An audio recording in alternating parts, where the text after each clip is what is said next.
ಚುಕ್ಕೆ ಗುರುತಿನ ಸಂಖ್ಯೆ 55 ಸನ್ಮಾನ್ಯ ಮುಖ್ಯಮಂತ್ರಿ ಸಾಹೇಬನ ಕೇಳಕ್ಕೆ ಕೊಡ್ತಾರೆ. ನಾನು ಹೇಳಿದ್ದೇನಲ್ಲ, ಅವ್ರು 2ಕ್ಕೆ ಉತ್ತರ ಕೊಟ್ಟು ಹೋಗ್ತಾರೆ, ಮತ್ತೆ ಅಲ್ಲಿಗೆ ಬರ್ತೇನೆ ನಾನು.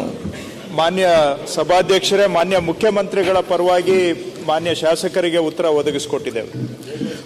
ಉತ್ತರ ಬಂದಿದೆ ಸನ್ಮಾನ್ಯ ಸಭಾಧ್ಯಕ್ಷೆ. ಅದು ತಪ್ಪು, ಅಧಿಕಾರಿಗಳು ತಪ್ಪು ಉತ್ತರ ಕೊಟ್ಟಿದ್ದಾರೆ. ಸೊ ಏಕಂತಂದ್ರೆ ಈಗಾಗಲೇ ವಾಲ್ಮೀಕಿ ಭವನ ಕಟ್ಟಲಿಕ್ಕೆ 2013ರಲ್ಲಿ 1 ಕೋಟಿ ಹಣ ಬಿಡುಗಡೆ ಆಗಿತ್ತು. ಆ ಜಾಗ ಪ್ರಾರಂಭ ಇರೋಕಂತ ಕೋರ್ಟ್ಗೆ ಹೋಗಿತ್ತು. ಸೊ ಅದರಿಂದ 25 ಗುಂಟೆ ಜಾಗ ಆಲ್ರೆಡಿ ಅಲಾಟ್ಮೆಂಟ್ ಆಗಿದೆ. ಇವರು 1 ಎಕರೆ ಅಂತ ಕೊಟ್ಟಿದ್ದಾರೆ. 25 ಗುಂಟೆದಲ್ಲಿ ಯಾವುದೇ ಕಾರಣಕ್ಕೂ ಒಂದು ಭವನ ಕಟ್ಟಲಿಕ್ಕೆ ಆಗುದಿಲ್ಲ. ಹಾಗೆ 1 ಕೋಟಿಯಲ್ಲಿ ಕೂಡ ಒಂದು ಭವನ ಕಟ್ಟಲಿಕ್ಕೆ ಆಗುದಿಲ್ಲ. ಈಗಾಗಲೇ 25 ಲಕ್ಷ ಹಣ ಬಿಡುಗಡೆ ಆಗಿದೆ. ಬಹುಶಃ ಮುಂದಿನ ದಿವಸದಲ್ಲಿ ದಯವಿಟ್ಟು ಮನಸ್ಸು ಮಾಡಿ ತಾವು ಜಾಗ ಸ್ವಲ್ಪ ದೊಡ್ಡದಾಗಿ ಕೊಟ್ಟು ಮತ್ತು ಹಣ ಜಾಸ್ತಿ ಮಾಡ್ಬೇಕಂತ ತಮ್ಮಲ್ಲಿ ಕೇಳ್ಕೊಂತೀನಿ. ಮಾನ್ಯ ಸಭಾಧ್ಯಕ್ಷರೇ, 2 ಆಯ್ಕೆ ಇದೆ. ಮಾನ್ಯ ಸದಸ್ಯರ ಸಲಹೆ ಮೇರೆಗೆ ಸರ್ಕಾರ ಮುಕ್ತ ಮನಸ್ಸನ್ನ ಹೊಂದಿದೆ. ಒಂದು, ಹಿಂದೆ ಕೊಟ್ಟಂತ 1 ಎಕರೆ ಜಾಗದ ಮೇಲೆ ಉಚ್ಚ ನ್ಯಾಯಾಲಯದಲ್ಲಿ ತಡೆ ಆಜ್ಞೆ ಇದೆ.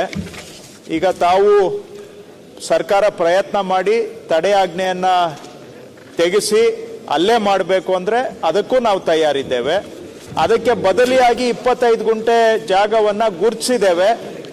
ಹೈಕೋರ್ಟ್ನಲ್ಲಿ ತಡೆ ಆಜ್ಞೆ ತೆರವು ಮಾಡುವುದು ವಿಳಂಬ ಆಗುತ್ತೆ, ಕಾಮಗಾರಿ ವಿಳಂಬ ಆಗೋದು ಬೇಡ ಅಂದ್ರೆ ಪರ್ಯಾಯ ಜಾಗದಲ್ಲಿ 25 ಗುಂಟೆ ಲಭ್ಯ ಇದೆ, ಅಲ್ಲಿ ಬೇಕಾದ್ರೆ ಕೆಲಸ ಆರಂಭ ಮಾಡಲಿಕ್ಕೆ ನಾವು ತಯಾರಿದ್ದೇವೆ.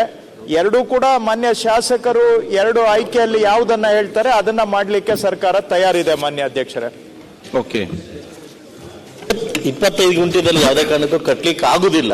ದಯವಿಟ್ಟು ಬದಲಿ ಜಾಗವನ್ನ 1 ಎಕರೆ ಕೊಡ್ಬೇಕಂತ ತಮ್ಮನ್ನು ಮನವಿ ಮಾಡ್ಕೊಂತೀನಿ. ಈಗಾಗಲೇ 1 ಕೋಟಿ ಹಣವನ್ನು ಬಿಡುಗಡೆ ಮಾಡಿದಿರಿ.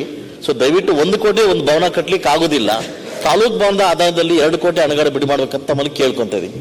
ಮಾನ್ಯ ಅಧ್ಯಕ್ಷರೇ, 1 ಎಕರೆ ಹಿಂದೆ ಕೊಟ್ಟಿದ್ವಿ, ಅದರ ವಿರುದ್ಧವಾಗಿ ಕೆಲವರು ತಡೆ ಆಜ್ಞೆ ತಂದಿದ್ದಾರೆ. ಈಗ ವಿಷಯ ಇರೋದು ಹಾಗೆ. ಸೊ ಹಾಗಾಗಿ 1 ಎಕರೆಯಲ್ಲೇ ಮಾಡಬೇಕು ಅಂದ್ರೆ ಸರ್ಕಾರ ಈಗ ನಾವು ಮಾನ್ಯ ಉಚ್ಚ ನ್ಯಾಯಾಲಯದಲ್ಲಿ ತಕ್ಷಣ ಆ ತೆರವಾಜ್ಞೆಯನ್ನ ತೆರವುಗೊಳಿಸ್ಲಿಕ್ಕೆ ತಡೆಯಾಜ್ಞೆಯನ್ನ ತೆರವುಗೊಳಿಸ್ಲಿಕ್ಕೆ ಎಲ್ಲ ಪ್ರಯತ್ನವನ್ನ ಮಾಡಿ ಅಲ್ಲೇ ಮಾಡುವಂತ ಪ್ರಯತ್ನ ಮಾಡ್ತೇವೆ 1 ಎಕರೆ.